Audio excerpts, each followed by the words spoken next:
રાજ્ય સરકારના શિક્ષણ વિભાગની સૂચના અન્વયે કચ્છ જિલ્લાની વિવિધ શાળાઓમાં શિક્ષક દિનની ઉજવણીના અનુસંધાને 5 દિવસ સુધી વિવિધ કાર્યક્રમોનું આયોજન કરવામાં આવી રહ્યું છે, જેના ભાગરૂપે ભુજના જયનગર વિસ્તારમાં આવેલી સરકારી પ્રાથમિક શાળામાં સ્વયં શિક્ષણ દિનની ઉજવણી કરવામાં આવી હતી। આ દિવસે શાળામાં અભ્યાસ કરતા 27 જેટલા વિદ્યાર્થીઓએ શિક્ષકનું રૂપ ધારણ કરી શાળામાં અભ્યાસ કાર્ય ચલાવ્યું હતું। તે સિવાય શાળાના વહીવટી કાર્યમાં પણ શાળાના વિદ્યાર્થીઓએ મદદ કરી હતી, જેમને શાળાના શિક્ષકોએ માર્ગદર્શન પૂરું પાડ્યું હતું। શિક્ષક દિનની ઉજવણીના ભાગરૂપે શાળામાં બાળકો માટે અન્ય અનેક કાર્યક્રમો પણ યોજાયા હતા, જેમાં બાળકોને માટીકામની તાલીમ અપાઈ હતી। તે ઉપરાંત અન્ય કાર્યક્રમો પણ યોજાયા હતા। આ પ્રસંગે શાળાના શિક્ષિકાએ ચંદ્ર ન્યૂઝ સાથે વાત કરી હતી। હાલમાં આપણા મુખ્યમંત્રીના જ્ઞાન સપ્તાહ કાર્યક્રમ અંતર્ગત 1 સપ્ટેમ્બરથી 5મી સપ્ટેમ્બર સુધી વિવિધ કાર્યક્રમોનું આયોજન કરવામાં આવેલું હતું। એ અંતર્ગત આજે 3 સપ્ટેમ્બરના રોજ અમારી શાળામાં અમે સ્વયં શિક્ષક દિનની ઉજવણી કરી છે।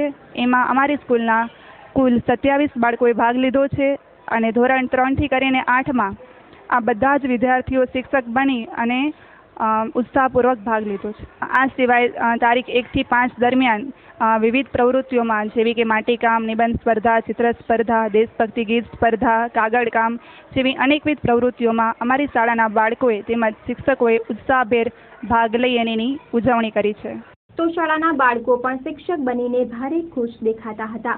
આખું વર્ષ જાતે અભ્યાસ કરતા બાળકોને અન્ય વિદ્યાર્થીને અભ્યાસ કરાવવાનો મોકો મળ્યો હતો, જેના કારણે વિદ્યાર્થીઓ પર ભારે આનંદમાં દેખાયા હતા। આવી જ એક વિદ્યાર્થીનીએ ચંચળ ન્યૂઝ સાથે વાત કરી હતી। હું 8મા ધોરણમાં અભ્યાસ કરું છું। આજે મેં 6, 7, 8ના ઇંગ્લિશ વિષય લીધો છે। અમને ખૂબ જ મજા આવી। આજે શિક્ષક બનવાનો મોકો મળ્યો એનાથી પણ અમને ખૂબ જ ખુશી થઈ અને મેં 6, 7, 8નો ઇંગ્લિશ ભણાયો। બધાને ભણવાની મજા આવી। અમારી સ્કૂલમાં 1 સપ્ટેમ્બરથી 5 સપ્ટેમ્બર સુધી જ્ઞાન સપ્તાહ પર્વ ઉજવાય છે, તેથી આગલા દિવસોમાં ઘણી સ્પર્ધાઓ થઈ, જેવી કે વક્તૃત્વ સ્પર્ધા, નિબંધ સ્પર્ધા, દેશભક્તિના ગીતો, ક્વિઝ વગેરે જેવી।